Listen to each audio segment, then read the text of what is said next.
Hello mga kahabi, magandang tanghali sa inyong lahat. Andito na naman tayo sa aviary mga kahabi. So kamusta? Sana okay lang kayo mga kahabi. Second vlog.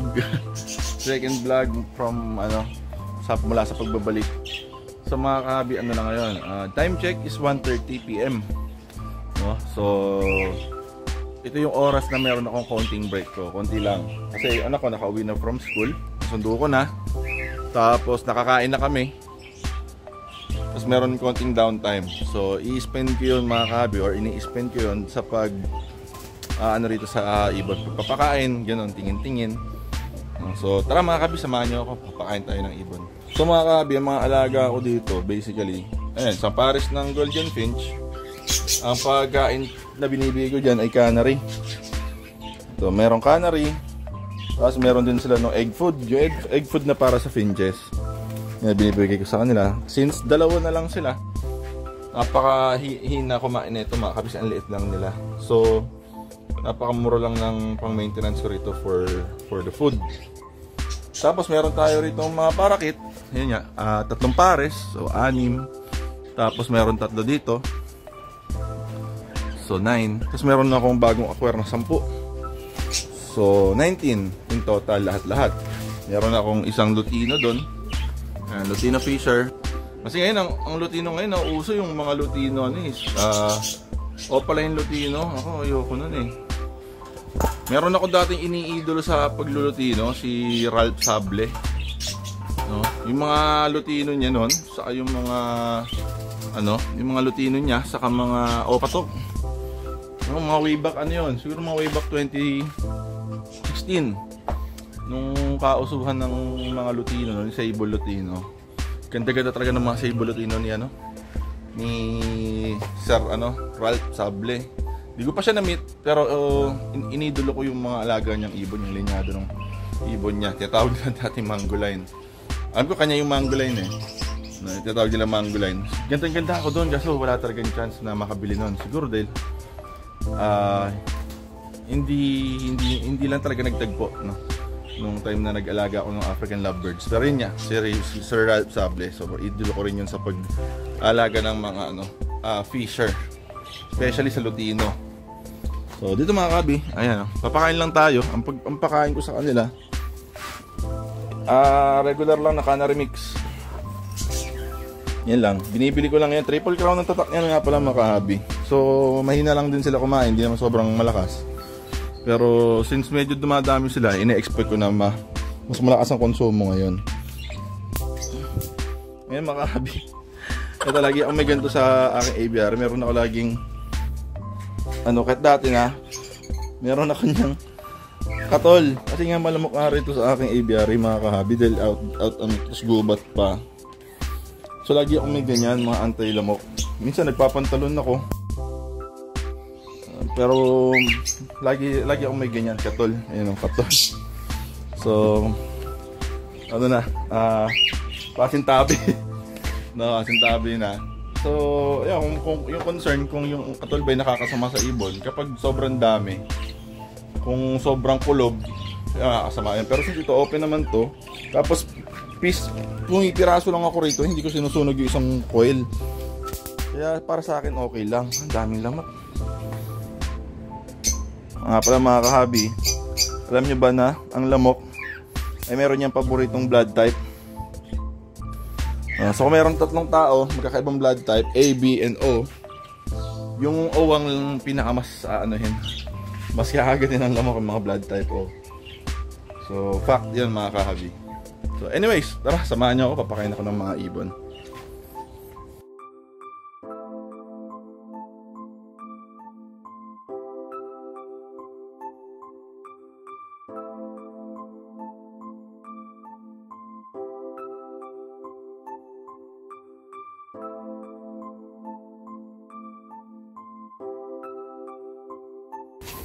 So yun mga kahabi, natapos tayo sa pagpapakain ng mga ibon. Ang dali, di ba? Kapag konti lang yung mga ibon, napakadaling mga kahabi, napakadaling mo tapos magpakain. Napakadaling mo tapos ang trabaho sa aviary. So mga kahabi, dati, alam niyo yung ginawa ko dati, yung napakarami kong ibon, siguro mabot ako ng 40, pairs ng ibon. Bukod pa yung mga nasa flight. Kung nabutan nyo, meron akong flight. Yung pwede kang pumasok. Tapos meron pa ako yung mga flight. Ayan. Meron pa ako yung flight na yan, dalawa. Meron din mga laman yan dati. Hindi naman kasi ako nagbebenta ng ibon nun. Natuwa lang ako sa competition namin nila paring Denmark tsaka nila paring Perdi. Natuwa lang ako sa competition namin na kasi nakakatawa pag pumunta kami sa mga aviary namin. Ang daming cages na nainganyo ako pag na-inspire ako, nainggit ako. Pag pumunta ako sa aviary paring Denmark, ang dami niyang ibon, parang gusto ko ganun din. Tapos since mas mura nga ang mas mura ang parakeet sa African lovebird. So nung nakita ko yung presyo ng mga parakeet, natuwa ako. Kasi ang affordable, kumbaga yung para sa African lovebirds, kasi doon niya ako nasanay doon ako nasanay na presyo. So nainganyo akong bumili. Tapos yun kung may gusto imitation, nakita ko kay paring Denmark, bibilin ko, sa iba bibilin ko, ganyan. So dumami. Naging problema ko mga kahabi is yung control, saka yung maintenance. Ang dami kong pinapakain. Yung sa pera, kasi nag-generate ng pera yung yung vlog nung time na yon, yung YouTube. So okay naman, nagiging source of ko siya para i-maintain yung mga ibon. Minsan nakakabenta rin tayo pag mayroong may gustong nag-inquire sa atin. Pero alam niyo naman mga kabi, hindi naman talaga ako nagpo-post. Hindi ako nagpo-post ng pangbenta. Mag-post man ako, talagang kailangan ko lang mag-clear ng space sa aviary. So yun nga, ang naging problem nun ay ang hirap i-maintain. Kasi ang dami ko ng ibon, ang dami ko ng pair, syempre uhugasan mo yung mga kainan, inuminan, papalit ng tubig, papalit ng bagong pagkain. Check mo yung bawat nest box, check mo yung bawat itlog, kung may clear, tanggalin mo. Check mo yung mga inakay, mga ganon. So ang lakas niya kumain ng oras. Yun yung naging problem ko. So masasuggest ko lang sa mga bagong mag-iibon or yung mga currently na nag-iibon dyan, na anuhin nyo mga kahabi, huwag kayong magpadala sa tuwa masyado. Wala nang problema mag-enjoy sa hobby, pero huwag kayo masyado mapapadala dun sa gusto ko magdagdag porque kaya mo magdagdag, meron kang budget, kaya mo magdagdag para sa pambili ng cake, pambili ng ibon, pambili ng patuka, meron ka, hindi mo yung problema. Ang magiging problema mga kahabi is yung oras. Ang laki ng oras na kakainin niya sa'yo, so yun lang advice ko, control and maintain yung volume at dami ng ibon sa aviary. So yun mga kahabi, papakita ko sa inyo yung mga ibon natin dito sa aviary. Since konti lang sila, naisip ko mutation. Ito, meron tayong pied. Yan, pied yan na pair. Ito yung cock sa labas. Tapos yung hen ay nasa loob. Ayan, pied ulit. Pied na. Ayun, makita nyo yung mga niya, yung dungis nung sa pakpak niya. Spangle pied. So ang spangle ay rin, uri ng pied. So ito, pied na siya, spangle pa siya.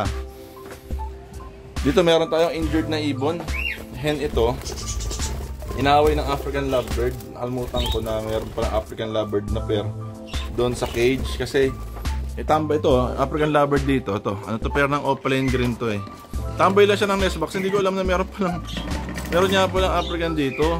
Anong nangyari? Nilagay ko rito yung parakeet. Pagpasok sa nest box, binanatan siya. Tapos hindi ko naman nakita kaagad. Yan, so yun, African lovebirds opaline green. So kung maglalaban ang African at ang parakeet sa pagtuka, lugi nga naman ang parakeet. Kasi sa parakeet, maliliit lang kasi maliit nga ang tuka, maliit ang kurot.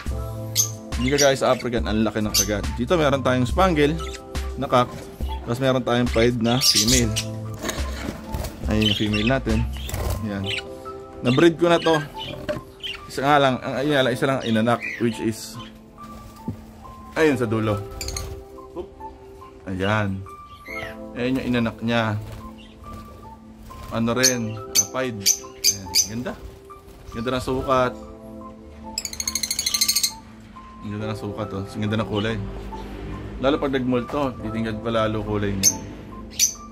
Ayan. Tapos meron tayo dito ang dalawang matured na hen. Isang spangle. Magkamukha pala sila. Ayan. So ngayon pa lang sila uli na pagmamasdan. So meron tayong dalawang spangle na hen. So 3 hen to in total. So try natin bilan ng cock ito. Dito naman meron tayong mga young birds. Pasok natin yung camera. Yan.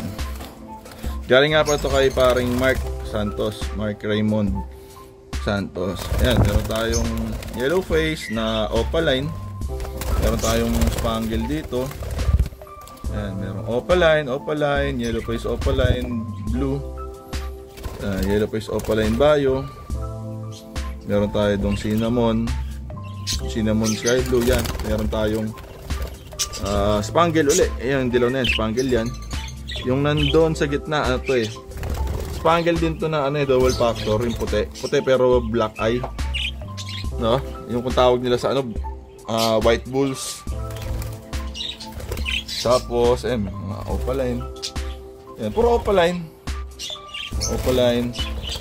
Pied, Spangle, puro yun lang. Talagang lang mga kahabi, karaniwang mutation lang. So ito, kaya ako nag-acquire ng ordinaryong mutation kasi hindi sila mahirap i-out. Kung sakaling magkaroon akong problema, nakagaya ng problema ko dati sa aviary ko, na na-overpopulate at ang dami nila, madali silang ibenta kasi ang dami naghahanap ng pakyawan. Yung mga nagsusupply, mga binibenta sa pet shop. So pwede natin, pag talagang no choice, pwede tayo magbenta ron dahil hindi naman na high mutation yung mga ibon natin. Unlike dati, ang dilema ko kasi mga kahabi, dati, yung mga ibon ko, nag-concentrate ako sa mga crested. Tapos ang pinaka low mutation ko dati sa crest is crested tapos frillback, which is nung time na yun hindi naman mura though hindi rin naman mura talaga kasi ang frillback nun siguro sabi natin 1,000 each yata nung time na yun, mga ganon. Tapos yung mga crested nag-start sa 250 to 300, ganon, depende pa sa crest. Tapos mag-iiba pa yun kapag maganda yung color mutation niya kasi sa pangaparakit, yun yung mga titignan, crest, frill, saka yung kulay, no? So mas maraming mutation na halo, mas mahal siya. So yung mga alaga ko dati, yun nga, Hagoromo, marami tayong Hagoromo dati. Tapos may mga frill tayo, mga rainbow. Hindi mo siya maibenta basta-basta nung time na yon. Kasi nga, kailangan mo na mag-dispose pero hindi ka makabenta kasi napakadami nag-iibon. Napakadami namin nag-iibon nun. Dati napakarami akala ko ang dami na namin dati sa African Lovebirds. Nung napunta ako sa Parakeet, mas marami pa pala talaga. No? So siyempre, swerte kung makabenta ka, no? Kung makabenta ka, usually ang nabebentahan mo, mga kapwa mo lang din mag-iibon na nag-upgrade ng mga alaga o kaya nagbabalik sa pag-iibon o kaya gusto lang mag-incorporate ng ibang bloodline doon sa kanilang current bloodline. Ganun yon, no? Or newbie, yun, mga newbie, kung hindi ko pa nasabi. So yun yung mga kahabi, yun yung ang hirap ibenta, no? May kilala nga ako, yung mga ibon niya, mga crested niya, tsaka yung mga frill niya, binenta na lang niya sa pakyawan. No? Which is parang, ang sakit, nakakahinayang. Pero kung no choice ka kasi, kumakain sila ng pagkain, gastos ka ng gastos. Yung inaantay mo na mabenta na price mo, nung nakakuha mo na is, para ka lang din nagbenta sa pakyawan or sa mas mababang presyo kasi kinain din ng mga ibon yung profit na or yung money na ipagbentahan mo. I mean, you get my point. So yun lang mga kahabi, in short, yun lang yung reason ko bakit yung mga alaga ko mga normal mutation lang, no? Yung as in low mute talaga. Yan, no? Wala kang makikita special diyan. Pero mga kahabi, quality yung aston, magaganda ng sukat, behave silang lahat, ganda ng mga feathers, walang tikwas-tikwas, walang madungis, ang lilinis nila, kompleto yung mga mahaba yung buntot, kompleto, walang putol-putol, walang, no? So kompleto sila mga kahabi. Ayan, no? So yan mga kahabi, simple lang pero may puso, no? So hopefully di pa kasi ako tapos dito sa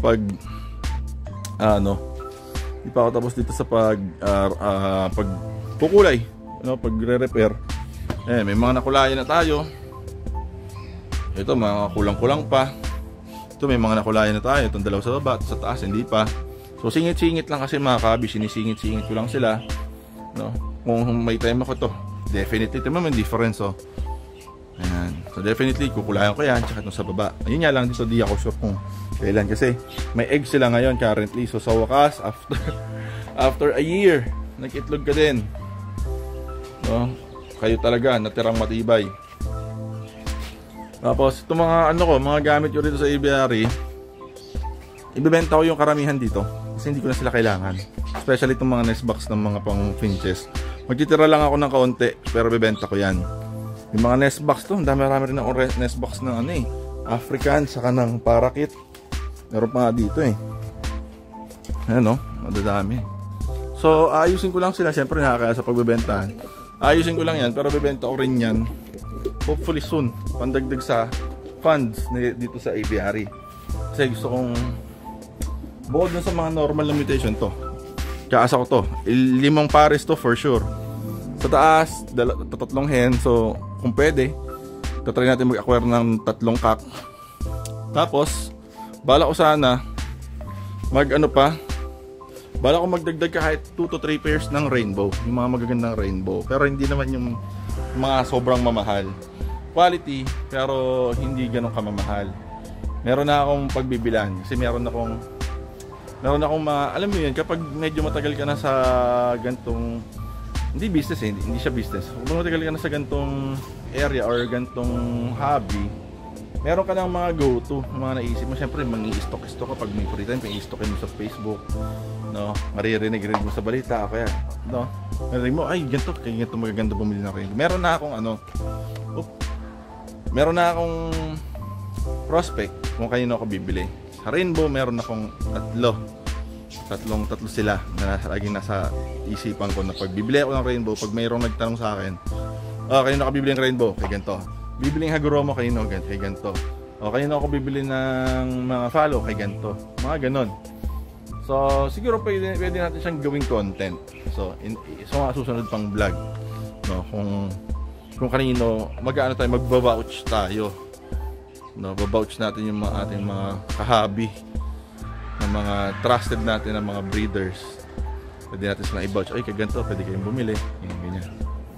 So I guess yun lang muna mga kahabi. So maraming salamat sa pagsama sa akin sa napaka-ikling oras, napakain tayo. Salamat sa pagsama sa akin sa vlog, sa panonood. Maraming salamat po. Shoutout po sa inyong lahat, especially sa aking tropa si Paring Denmark. So Brody, I miss you. Ingat ka lagi dyan. Shoutout sa'yo. So malaking shoutout Paring Denmark. At sa inyong lahat po na sumusubaybay sa akin, sa aking YouTube channel mula nung pandemic hanggang ngayon. Sana maibalik natin yung mga viewers natin dati, mapansin nila itong video na to. Sana maging consistent, unti-unti, no pressure. So maraming salamat mga kahabi. Kita tayo sa susunod na vlog ulit. Kagaya na lagi kong sinasabi, ingat lagi, God bless, and happy bird keeping.